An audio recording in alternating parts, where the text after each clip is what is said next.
¿Por qué su última palabra en el lecho de muerte fue el nombre de ella, si él mismo la había abandonado 10 años antes? ¿Cómo pudo la viuda de un aristócrata ejecutado, 6 años mayor que él y con 2 hijos, convertirse no solo en el amor de un genio, sino en el símbolo de un imperio? Su historia no es un romance, es una colisión, una unión tan improbable como inevitable, forjada en el caos de una nación que se devoraba a sí misma. Fue una relación que reescribió la historia y cuyo misterio fundamental sobrevive a todos sus protagonistas. Para entenderla, debemos ir al París de 1795, una ciudad que bailaba sobre tumbas. El terror jacobino acababa de terminar. La guillotina, aún caliente, había enmudecido, pero el olor a sangre y pólvora se mezclaba con el perfume barato en los salones del nuevo régimen. El Directorio era un mundo de supervivientes, de oportunistas, de hombres que habían ganado poder por la fuerza y mujeres que lo mantenían con su ingenio. En este carnaval febril, 2 figuras circulaban, ambas desesperadas a su manera. La primera era una mujer, Marie-Joseph Rose de Tacher de la Pagerie, vizcondesa de Beauharnais. La llamaban Rose, aunque el mundo la recordaría por otro nombre. Era una criolla de la Martinica, una superviviente nata. Había probado el lujo del antiguo régimen y el terror de la prisión de Carmes, donde esperó, día tras día, su propia cita con la navaja nacional. Su esposo, Alejandro de Beauharnais, no tuvo tanta suerte. Su cabeza cayó. Ella se salvó por la caída de Robespierre, literalmente por cuestión de horas. Salió de la cárcel sin dinero, con 2 hijos, Eugenio y Hortensia, y con una sola moneda de cambio: su encanto. Se convirtió en la amante de uno de los hombres más poderosos y corruptos de Francia, Paul Barras, el líder del Directorio. Su salón era el centro del nuevo poder, un lugar donde la política se decidía entre sedas y champán. Ella era la reina de ese mundo frívolo y peligroso. El segundo era un hombre, Napoleone Bonaparte, un joven general de 26 años, corso, con un acento terrible y un uniforme raído. Era flaco, febril, con el pelo largo y grasiento, socialmente torpe, pero con una mirada que ardía. Acababa de salvar al Directorio masacrando a una multitud realista en las calles de París con lo que él llamó un soplo de metralla. Era el héroe del vendimiario, un hombre con un genio militar aterrador, pero sin conexiones, sin dinero y sin modales. Era un lobo hambriento esperando a las puertas del salón. Se encontraron en el territorio de ella, en el salón de Barras. La leyenda dice que su hijo Eugenio fue a pedirle al general la espada de su padre ejecutado. Napoleón, conmovido, se la devolvió. Al día siguiente, Josefina fue a agradecerle. Es una buena historia, pero la realidad fue probablemente más prosaica y mucho más calculada. Barras, deseoso de deshacerse de una amante que se volvía costosa y quizás de atar al ambicioso general a sus intereses, los presentó. Él vio en ella algo que necesitaba desesperadamente: una puerta. Ella era su pasaporte a la alta sociedad, a las élites, a la vieja Francia. Ella poseía la pátina de respetabilidad y las conexiones que él jamás podría obtener con un cañón. Ella, a su vez, vio en él algo que necesitaba aún más: protección y futuro. Sintió la energía volcánica que emanaba de ese hombre pequeño y extraño. Vio fuerza. En un mundo donde una mujer sola podía acabar en la pobreza o de nuevo en prisión, la protección de un general en ascenso era el mejor seguro de vida. ¿Fue amor a primera vista? Es dudoso. Fue quizás un reconocimiento mutuo, un contrato no escrito de ambición. Él buscaba un atajo a la alta sociedad. Ella buscaba un seguro contra la guillotina. Ambos encontraron su destino. El romance fue explosivo y rápido. Él, torpe e inexperto, se enamoró con la misma violencia con la que libraba batallas. Se obsesionó. Ella, experimentada y algo divertida por esa intensidad, jugó sus cartas. Se dejó conquistar. Las cartas de él de ese periodo son casi delirantes, posesivas, ardientes. Él la rebautizó. Odiaba el nombre Rose, asociado a sus amantes anteriores. La llamó Josefina, un nombre nuevo para una vida nueva. Se casaron el 9 de marzo de 1796. Fue una ceremonia civil, apresurada, casi clandestina. Él llegó 2 horas tarde. Mintió en el acta. Se añadió 18 meses a su edad. Ella mintió también. Se quitó 4 años. El anillo que le dio llevaba una inscripción: al destino. Fue una boda que escandalizó a ambas familias. La de él la despreciaba por ser una viuda mayor y con hijos. La de ella lo despreciaba por ser un soldado sin fortuna. 2 días. Eso fue todo lo que duró su luna de miel. 2 días después de la boda, Napoleón abandonó París. El directorio, feliz de alejar a su salvador demasiado popular, le había dado el mando del ejército más lamentable de la República, el ejército de Italia. Su partida no fue una pausa, fue el encendido. El amor, para él, se convirtió en el combustible para la conquista, y el primer horno que encendería sería Italia. ¿Qué crees que fue esa unión inicial? ¿Un arrebato de pasión desesperada o un cálculo de supervivencia mutua? Escribe tu elección en los comentarios. Queremos conocer tu opinión. Italia no era un deber, era una obsesión, y la llevaba en paralelo con su otra obsesión, Josefina. El ejército que recibió en Niza era una turba. Estaban hambrientos, descalzos, sin paga, al borde del motín. Eran los despojos de la República. Él se plantó frente a ellos, un general de 26 años al mando de veteranos curtidos que se burlaban de su acento. Y entonces habló: «Soldados, estáis desnudos, mal alimentados. Os llevaré a las llanuras más fértiles del mundo. Ricas provincias, grandes ciudades estarán en vuestro poder.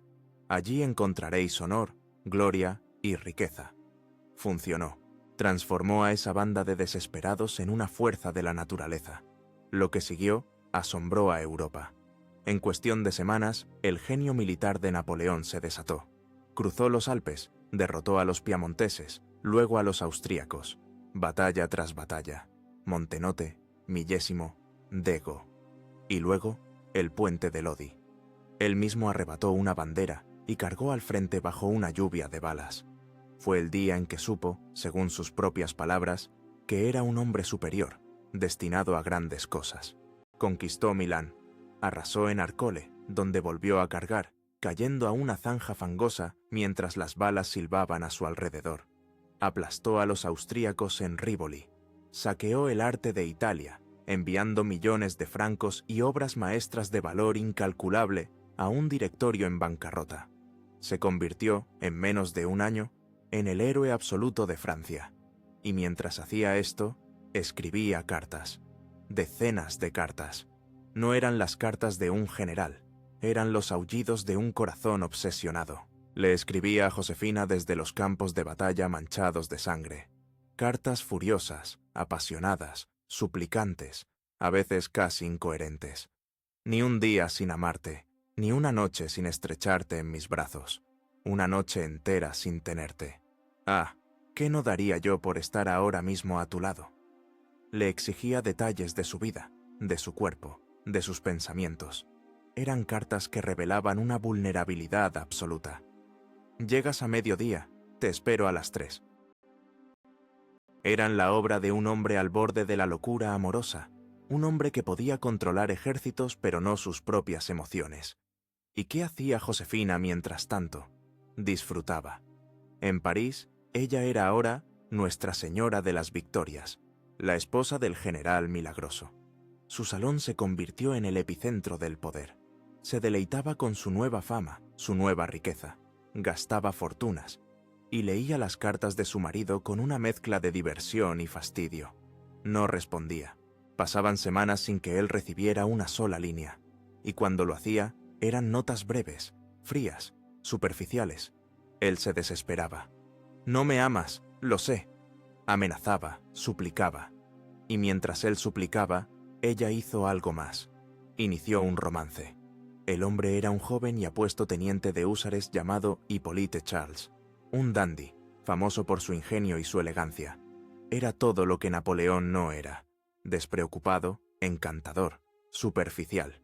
Un capricho, pero un capricho que se volvió imprudente. La noticia, los rumores, empezaron a filtrarse. Llegaron incluso al campamento en Italia. Los enemigos de Napoleón se regodeaban. Él, cegado por la pasión, se negaba a creerlo. Culpaba a sus hermanos que odiaban a Josefina por difundir calumnias. Finalmente, la presión fue demasiada. Le exigió que fuera a Italia, que se uniera a él en su cuartel general. Ella se aterrorizó. Odiaba la idea de dejar los lujos de París por el caos de un campamento militar. Inventó excusas. Fingió un embarazo. Luego, fingió un aborto. Él, destrozado por la noticia de la pérdida del hijo, insistió con más fuerza. Finalmente, se vio obligada a ir. Su viaje a través de Italia fue un desfile triunfal. Fue recibida como una reina. Llegó a Milán, al palacio de Serpelloni. Él estaba extasiado. La cubrió de regalos, organizó fiestas. Pero la frialdad estaba allí. Él estaba obsesionado. Ella estaba cumpliendo. Él conquistaba el mundo para arrojarlo a sus pies, y ella, mientras tanto, conseguía un nuevo amante para no aburrirse esperando. La gloria de Italia lo había convertido en el hombre más poderoso de Francia, un procónsul que firmaba tratados de paz como si fuera un rey. Pero el veneno de la duda, sembrado por las cartas anónimas y el comportamiento frívolo de ella, ya estaba en su sistema. Para escapar de ese veneno, para huir de la política corrupta del directorio y para alcanzar una gloria aún mayor, una gloria que rivalizara con la de los antiguos, miró más allá del Mediterráneo. Miró hacia la arena y el misterio. Miró a Egipto. Egipto. Fue la campaña más romántica y quizás la más absurda de su carrera. Un sueño de juventud, una huida de la política europea, una huida de la incertidumbre de su matrimonio y una persecución directa de la sombra de Alejandro Magno. En 1798, zarpó con una flota inmensa, llevando no solo 38.000 soldados, sino también 167 científicos, artistas y eruditos. Iba a conquistar un país y a descifrar una civilización. La campaña comenzó con un triunfo. Tomó Malta, desembarcó en Alejandría, y luego vino la marcha a través del desierto hacia el Cairo. El calor era apocalíptico. Los soldados, con sus uniformes de lana, morían de sed y disentería. Murmuraban al borde del motín. Y entonces vieron a los mamelucos, la caballería más temida del mundo, formados frente a las pirámides de Giza.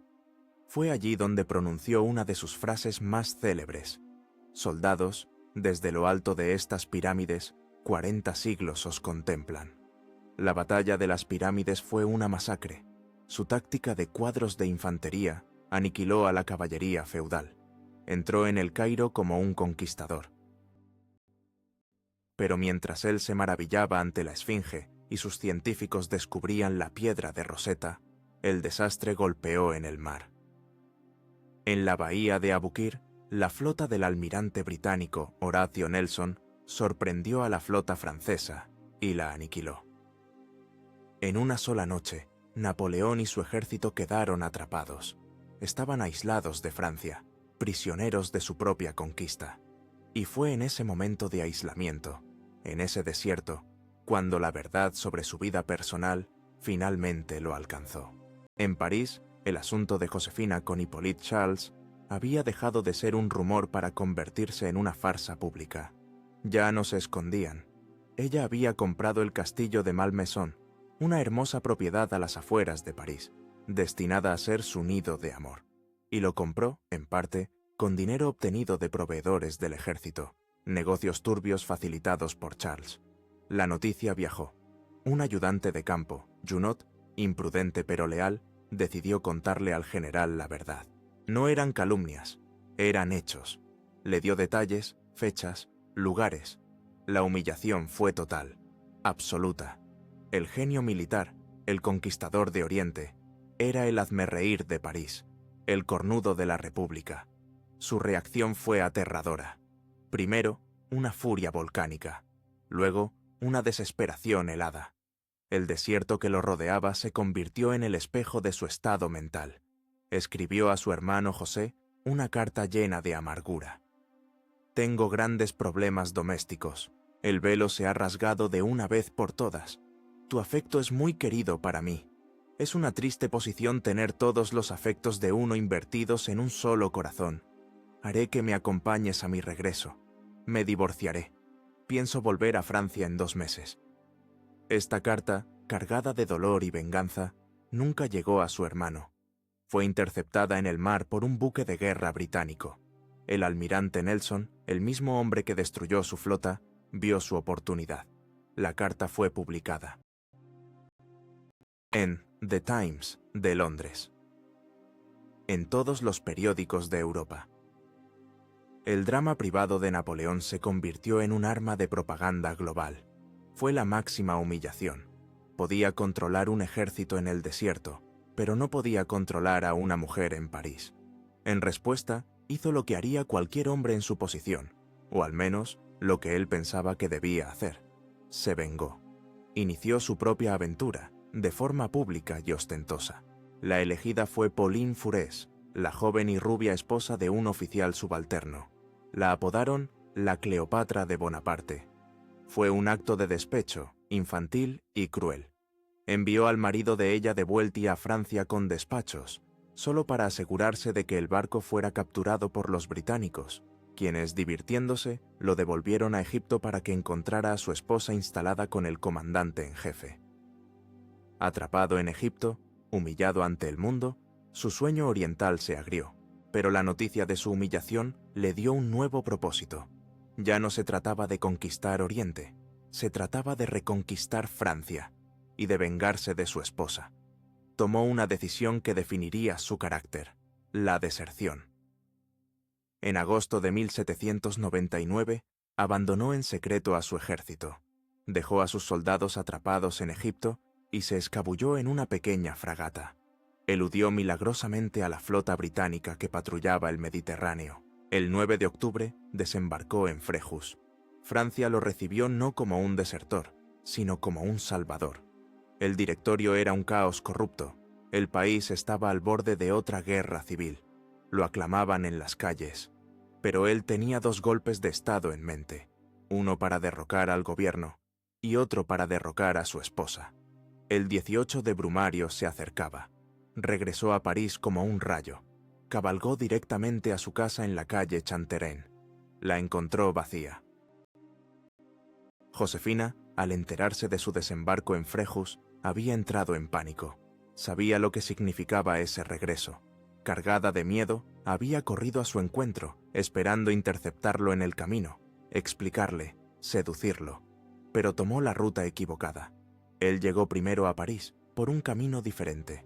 Cuando ella regresó, agotada, encontró la puerta cerrada. Él estaba dentro, encerrado en su estudio, negándose a verla. Lo que siguió fue una de las escenas más dramáticas de su vida privada. Ella lloró, suplicó, golpeó la puerta, pasó la noche y el día siguiente en el rellano de la escalera, sin comer, temblando. Él permaneció impasible, consumido por su furia y su humillación. Finalmente, Josefina jugó su última carta.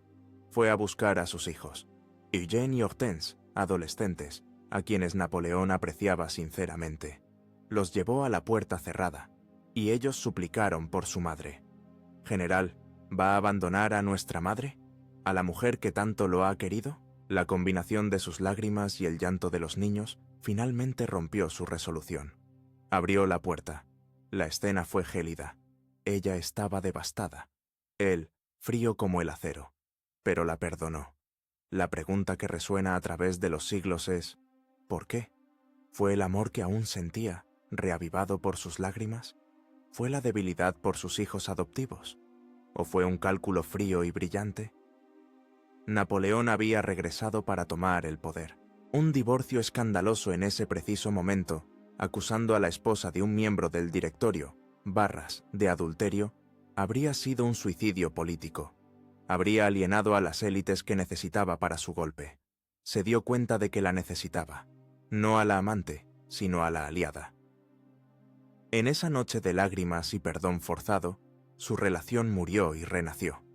La pasión ardiente e ingenua de Italia se extinguió. En su lugar, nació algo mucho más fuerte y peligroso: la complicidad. Se convirtieron en socios. Dejaron de ser amantes tumultuosos para ser conspiradores. El golpe de Estado del 18 de Brumario, el 9 de noviembre de 1799, fue un auténtico thriller político. Fue una operación de alto riesgo orquestada por él, su hermano Luciano, el intrigante Talleyrand y el jefe de policía Fouché. El plan era derrocar al directorio de 5 hombres e instalar un consulado de 3, con Napoleón al mando. Y en esta conspiración, Josefina no fue una espectadora, fue un arma. Su salón se convirtió en el cuartel general social de la trama. Mientras Napoleón planificaba la logística militar, ella tejía la red política. Usó todo su encanto, toda su experiencia en los salones. Calmó a los generales indecisos. Sedujo a los banqueros que financiaron el golpe. Su tarea más importante fue neutralizar a los otros directores. El día del golpe, invitó a desayunar a uno de ellos, Gaugier, que estaba enamorado de ella. Lo mantuvo entretenido en Malmaison, lejos del centro de poder, mientras los soldados de Napoleón tomaban el control de París. Ella era la cara amable del golpe, la garantía de que la alta sociedad estaba a bordo. Él derribó la puerta del poder con un cañón. Ella la había abierto desde dentro con una sonrisa. El golpe casi fracasa. En el segundo día, en el Palacio de Saint-Cloud, los diputados se rebelaron. Acusaron a Napoleón de ser un dictador, un nuevo César. Él, que era un genio en el campo de batalla pero un desastre en la política parlamentaria, tartamudeó, palideció y casi se desmayó. Lo abuchearon, lo sacudieron, lo llamaron fuera de la ley, lo que significaba la guillotina. Fue su hermano Luciano Bonaparte quien salvó la situación, saliendo al patio, arengando a los soldados y ordenándoles que disolvieran a los traidores a punta de bayoneta. Esa noche, Napoleón Bonaparte, a los 30 años, era el primer cónsul de Francia. Era, en efecto, el dueño del país. Y Josefina, la viuda repudiada, la amante infiel, era ahora la primera dama. Se mudaron de su pequeña casa al Palacio de las Tullerías, la antigua residencia de los reyes de Francia. Habían ganado. Juntos, la traición había sido perdonada, no olvidada, sino absorbida y transformada en una alianza política inquebrantable. Se habían convertido en los dueños de Francia, pero el título de cónsul era temporal. Era insuficiente para la ambición que ahora los consumía a ambos. El poder que tomaron juntos ahora debía ser cimentado, hecho permanente, indiscutible, casi divino. Necesitaban un imperio. Él la perdonó por una traición pública para usarla en un golpe de Estado que les dio el poder absoluto. ¿Fue este perdón un acto de amor verdadero, capaz de superar la humillación, o una alianza estratégica, una transacción de poder? Dinos qué piensas en los comentarios. El consulado fue un prólogo deslumbrante. En pocos años, Napoleón demostró ser un genio no solo militar, sino también civil. Reorganizó Francia desde sus cimientos. Creó el Banco de Francia, saneando las finanzas. Pacificó la Vendée. Firmó el concordato con la Iglesia, devolviendo la paz religiosa. Y creó su obra más duradera, el Código Napoleónico, un conjunto de leyes civiles que definen la jurisprudencia moderna. Trabajaba 20 horas al día, y Josefina trabajaba a su lado. Su papel era tan crucial como el de él. Se convirtió en la emperatriz de la clemencia. Mientras él gobernaba con mano de hierro, ella suavizaba los bordes.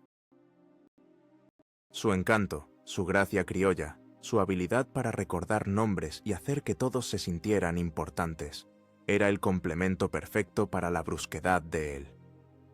Pacificó a los realistas, atrayendo a la vieja aristocracia de vuelta a Francia.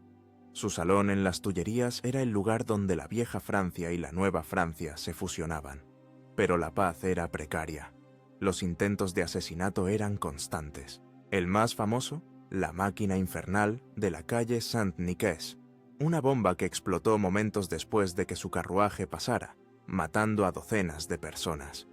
Este atentado y la constante amenaza de los Borbones y los británicos convencieron a Napoleón de que el poder basado en un solo hombre era frágil. Si él moría, todo se derrumbaría. La solución era la herencia. El poder debía ser dinástico. En el año 1804, tras un referéndum cuidadosamente gestionado, Napoleón pasó de ser primer cónsul vitalicio a emperador de los franceses. No era un retorno a la monarquía, era algo nuevo, un imperio basado no en el derecho divino, sino en la voluntad del pueblo y la fuerza del ejército. Y un emperador necesita una emperatriz y una coronación. Lo que siguió, el 2 de diciembre de 1804, en la Catedral de Notre Dame, no fue una ceremonia religiosa. Fue la mayor obra de propaganda política de la historia, diseñada por Napoleón y el pintor David. Hizo venir al Papa Pío VII desde Roma, un viaje humillante en pleno invierno. Pero no lo hizo para que el Papa lo coronara. Lo hizo para que el mundo viera al líder de la cristiandad actuar como un mero testigo de su ascensión. Llegó el momento cumbre. Napoleón tomó la corona de laurel de oro. El Papa se dispuso a ungirlo, pero Napoleón le arrebató la corona de las manos. En un acto de suprema y calculada arrogancia, se dio la vuelta, de espaldas al Papa, de cara al pueblo, y se coronó a sí mismo. Un acto que decía: «Debo esta corona solo a mí mismo y a la espada». Luego, tomó una diadema más pequeña. Josefina, temblando de emoción, se arrodilló ante él. Y él, su antiguo protegido, el hombre al que casi había perdido por su infidelidad, la coronó emperatriz. Fue el triunfo absoluto de su unión. La prisionera de Carmes, la viuda casi indigente, era ahora la mujer de más alto rango en Europa. El pequeño cabo Corso era el sucesor ungido de Carlomagno. Fue su momento compartido. Pero cada triunfo proyecta una sombra, y el precio del poder absoluto es la permanencia absoluta. El imperio exigía una dinastía, y una dinastía exigía un heredero. Esta era la grieta en el fundamento del glorioso edificio. El palacio imperial se convirtió en un nido de víboras. El clan Bonaparte, su madre Leticia, sus hermanos José, Luciano, Luis y sus hermanas, Elisa, Paulina y Carolina, odiaba a Josefina. La llamaban la vieja. Veían su infertilidad no solo como un fracaso personal, sino como una amenaza directa al poder de la familia. La presión sobre Josefina se volvió insoportable. Ella tenía 41 años, ya tenía 2 hijos de su primer matrimonio, pero, para su terror, no podía darle uno a Napoleón. Comenzó la farsa médica. Peregrinaciones a balnearios, curas de aguas, consultas con los médicos más famosos y los curanderos más dudosos. Un pánico silencioso se instaló en las Tullerías.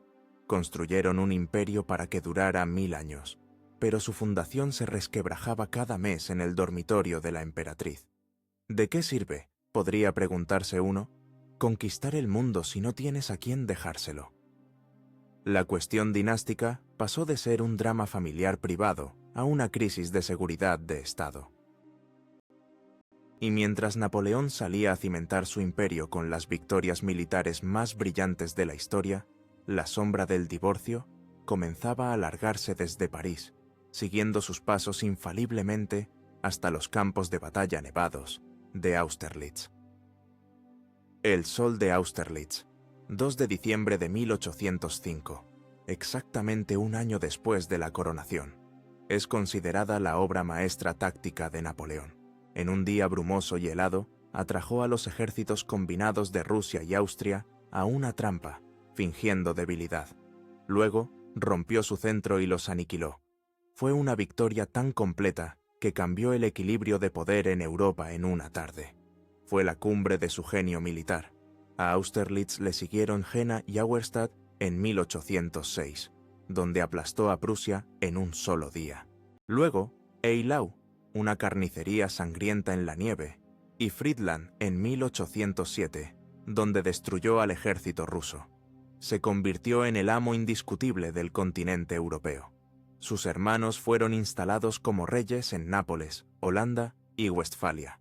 Redibujaba el mapa a voluntad, y desde estos campos de batalla, desde los palacios conquistados de Viena y Berlín, todavía le escribía a Josefina: Pero el tono de las cartas había cambiado irrevocablemente. La pasión desesperada y volcánica de la campaña de Italia había desaparecido. Quedaba el afecto, la costumbre, la sociedad. Mi buena Josefina, estoy bien. Un poco cansado, la batalla fue dura. Eran las cartas de un hombre de negocios informando a su socio principal. Pero entre líneas, la presión crecía. Cuídate, sé alegre. Y cada vez más, una distancia calculada. Mientras él estaba en la cima del mundo, ella estaba en París, librando una batalla diferente y mucho más desesperada. La guerra por su propia supervivencia. Sabía que su tiempo se agotaba. Cada victoria militar de él hacía que la necesidad de un heredero fuera más urgente. Luchaba con las únicas armas que tenía. Se volvió más devota, más sumisa, y gastaba dinero. Fortunas astronómicas. En Malmaison, en sus jardines, en ropa, en joyas. Era una forma de afirmar su presencia, de demostrar que ella era la emperatriz. Acumuló deudas que ascendían a millones. Napoleón se enfurecía, pagaba, y ella volvía a gastar. También intentó maniobras políticas. Propuso adoptar a su propio nieto, el hijo de su hija Hortensia y el hermano de Napoleón, Luis. Un niño llamado Napoleón Carlos. El emperador consideró la idea, pero el niño murió joven, de difteria, y esa puerta se cerró. La maquinaria política contra ella se aceleraba. Su jefe de policía, Fouché, y su ministro de Exteriores, Talleyrand, dos de los hombres más cínicos y poderosos del régimen, comenzaron a presionarlo abiertamente.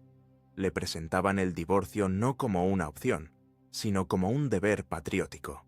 La estabilidad del imperio, le decían, exigía una alianza con una de las antiguas casas reales de Europa, sellada con un matrimonio y, crucialmente, un heredero. Él se resistía. Aún sentía un vínculo profundo con ella.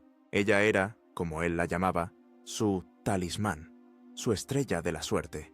Temía que dejarla traería la desgracia. Pero entonces, en 1807, en Polonia, ocurrió el evento que selló el destino de Josefina. Durante la campaña, conoció a la condesa María Walewska, una joven, rubia y patriota polaca de 18 años. La aristocracia polaca, desesperada porque Napoleón restaurara su nación, literalmente la empujó a sus brazos. Fue un romance breve, pero significativo. Porque en 1810, María dio a luz a un hijo, Alejandro Walewski. La prueba era irrefutable, terrible. El problema no era él. Él podía tener hijos. La barrera para la dinastía era, sin lugar a dudas, Josefina. Estaba condenada. Una amante polaca había demostrado en 9 meses lo que una emperatriz francesa no pudo hacer en 13 años, que el imperio podía sobrevivir a su fundador. La guerra en España se complicaba. Austria, sintiendo la debilidad después del desastre ruso de Napoleón, que aún estaba por venir, pero la tensión crecía, se rearmaba. El imperio, extendido hasta sus límites, crujía. Napoleón necesitaba más que victorias. Necesitaba una alianza sólida como una roca, sellada con sangre real. Necesitaba un vientre real. En 1809, tras derrotar a los austríacos, de nuevo, en Wagram, tomó la decisión. Regresó a París. Sabía lo que debía hacer. Debía realizar el mayor sacrificio de su vida, la gran renuncia. 30 de noviembre de 1809. Palacio de las Tullerías. La cena es silenciosa. Napoleón y Josefina comen solos. La tensión es tan densa que se podría cortar con un cuchillo. Ella lo observa. Ha visto la determinación en su rostro durante días. Teme lo que viene.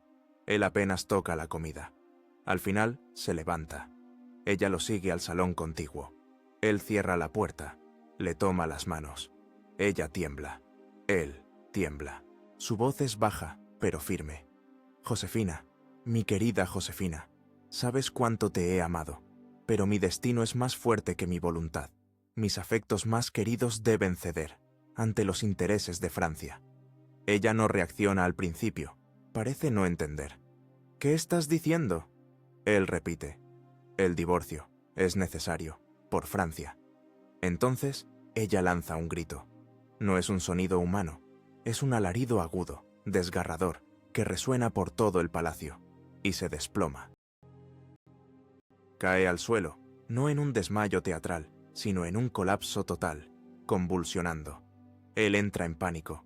Nunca la había visto así. Intenta levantarla. Llama a un ayudante de cámara, Bauset, que espera fuera.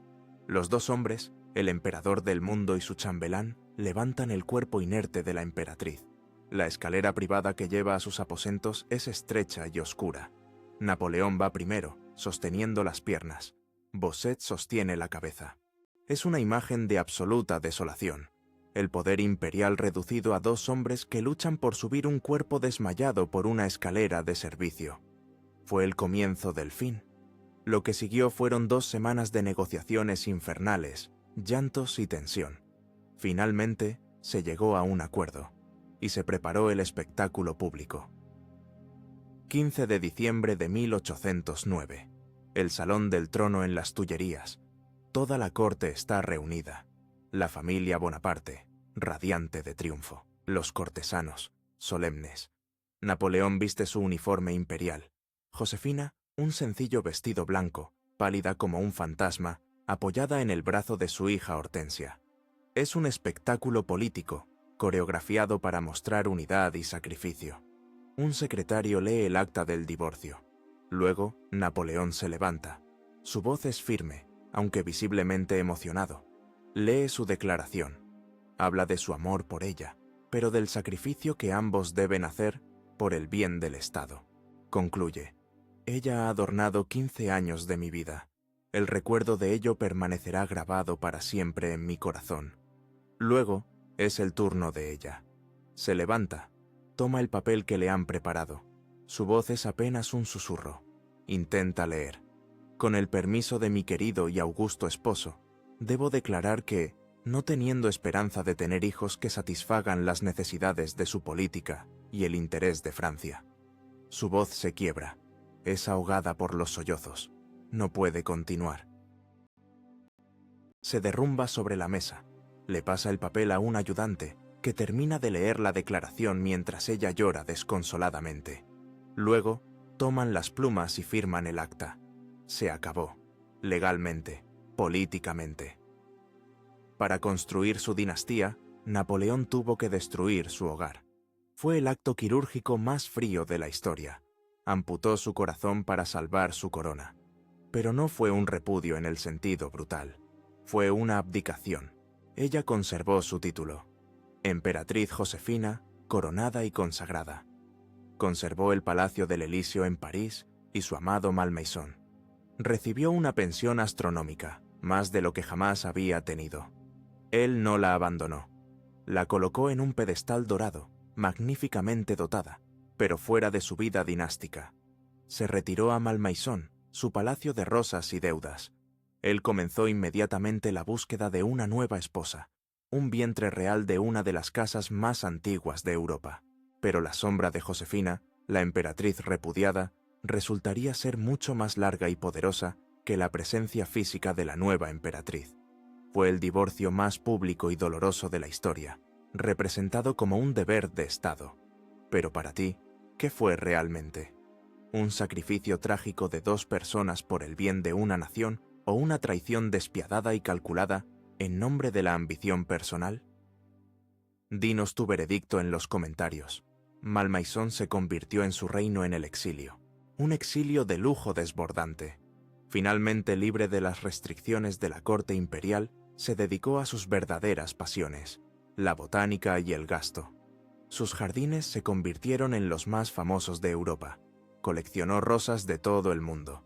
Introdujo especies exóticas, como la camelia. Y gastó millones. Sus deudas se acumularon a un ritmo que incluso Napoleón encontraba asombroso. Era su forma de mantener su estatus, su relevancia. Mientras tanto, Napoleón había asegurado su premio dinástico. Tras considerar una princesa rusa, eligió a la archiduquesa María Luisa de Austria. Era la hija de su enemigo más antiguo y acérrimo, el emperador Habsburgo de Austria. Un matrimonio puramente político, diseñado para cimentar la paz y legitimar su joven imperio, uniéndolo a la dinastía más antigua de Europa. María Luisa llegó a Francia en 1810. Tenía 18 años. Era tímida, sumisa, rubia y educada para obedecer. Era, en todos los sentidos, la antítesis de Josefina. Napoleón, que al principio estaba nervioso por conocer a su vientre real, se sintió aliviado. Ella era dócil. Él, a su vez, fue sorprendentemente tierno con ella, torpe en sus intentos de agradar. La boda fue grandiosa, y el resultado, rápido. El 20 de marzo de 1811, después de un parto difícil, María Luisa dio a luz a un hijo, un heredero, Napoleón Francisco José Carlos, proclamado desde su nacimiento como Su Majestad el Rey de Roma. El imperio finalmente tenía futuro. La misión estaba cumplida. Napoleón estaba extasiado. Pero aquí es donde la historia da un giro extraño. La relación con Josefina no había muerto, simplemente se había vuelto clandestina.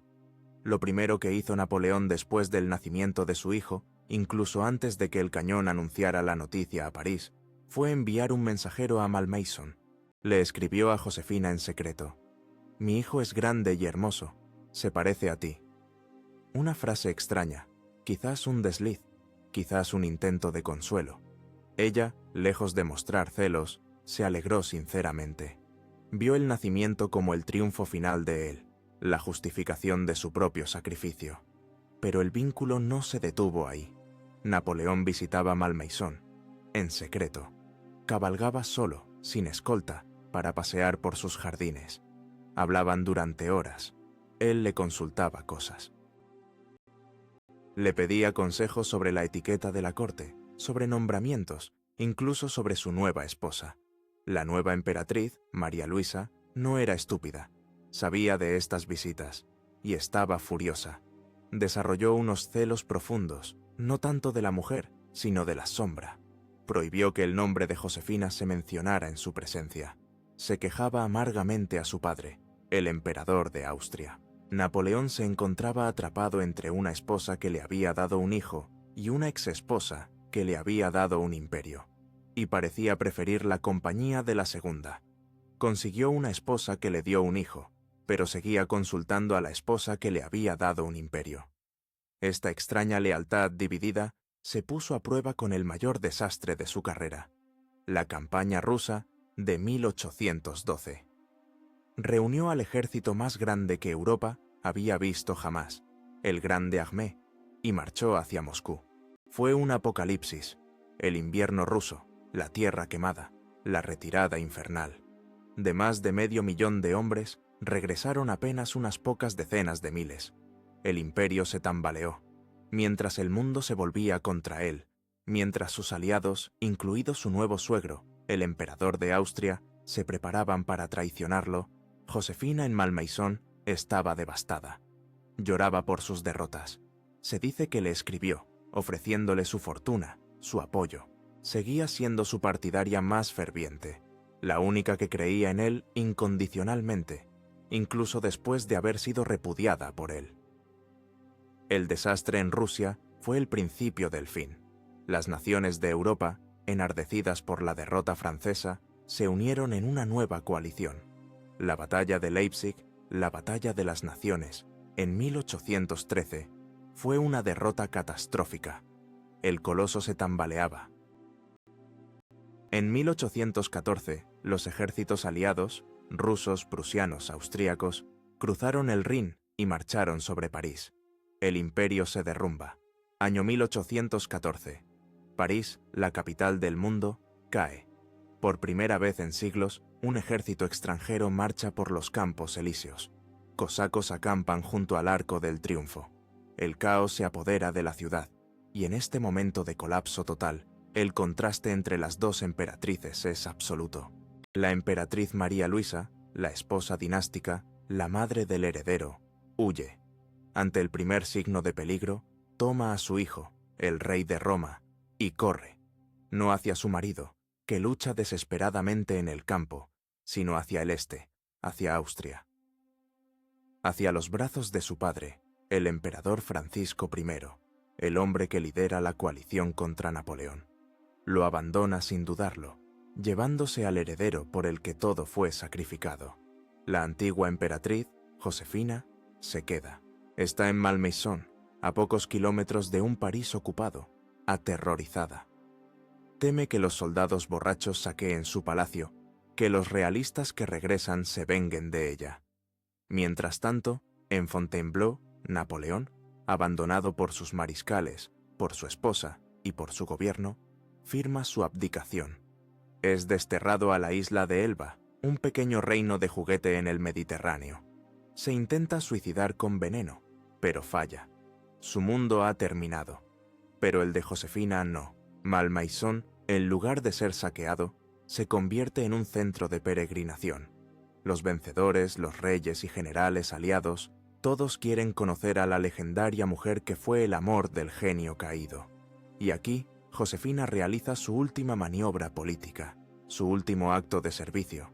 El visitante más importante es el zar Alejandro I de Rusia, el líder de la coalición, el hombre más poderoso de Europa en ese momento. Ella lo recibe, lo encanta, con su gracia, su dignidad, su tristeza. El zar queda cautivado, se convierte en su amigo y, crucialmente, en su protector. ¿Por qué lo hace? ¿Es traición a Napoleón? No, es el acto final de una madre. Lo hace para salvar el futuro de sus hijos, Eugène y Hortense, y lo logra. Mientras Napoleón va al exilio y María Luisa se convierte en la amante de un conde austríaco, los hijos de Josefina son protegidos por el zar. Eugène conserva su fortuna, Hortense recibe el título de duquesa. Fue su último servicio, pero le costó la vida. En mayo de 1814, pasea por los jardines de Malmaison con el zar Alejandro. Hace frío, pero ella, por coquetería, insiste en llevar un vestido ligero de muselina, sin abrigo. Se resfría, un simple resfriado, pero evoluciona con una velocidad aterradora. Neumonía o tal vez difteria. En pocos días, está agonizando. Los médicos no pueden hacer nada. Muere el 29 de mayo de 1814. Tenía 50 años. Sus últimas palabras, registradas por los que estaban a su lado, fueron: Bonaparte, Elba, el rey de Roma. La esposa dinástica huyó con el enemigo. La esposa repudiada se quedó y sedujo al vencedor para proteger el legado. La noticia tardó semanas en llegar a Elba. Cuando Napoleón se enteró de su muerte, se encerró en su habitación. Durante 2 días no vio a nadie. Cuando finalmente salió, estaba pálido, devastado. Le dijo a su ayudante: ha muerto por mi causa. No tenía que morir. Ella era la única mujer que amé de verdad. Sigue siendo la única mujer que realmente he amado. La muerte de ella pareció romper el último sello de su destino, como si su talismán se hubiera roto definitivamente. Menos de un año después, en un acto de audacia inconcebible, escaparía de Elba. Regresaría a Francia. Intentaría recuperar todo en 100 días desesperados, solo para perderlo todo, para siempre, en los campos fangosos de Waterloo. Su exilio final no sería en una isla mediterránea cercana, sería en el lugar más aislado del planeta, una roca volcánica en medio del Atlántico Sur, llamada Santa Elena. Waterloo, el fin, 1815. Esta vez, los británicos, sus carceleros permanentes, no corrieron riesgos. Lo enviaron al fin del mundo.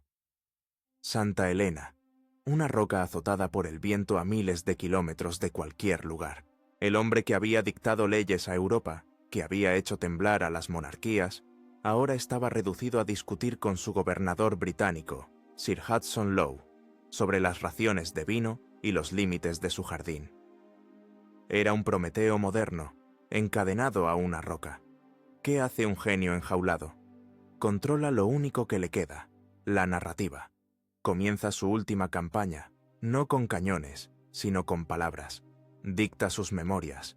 El memorial de Santa Elena es su evangelio, su intento de moldear cómo la historia lo recordará.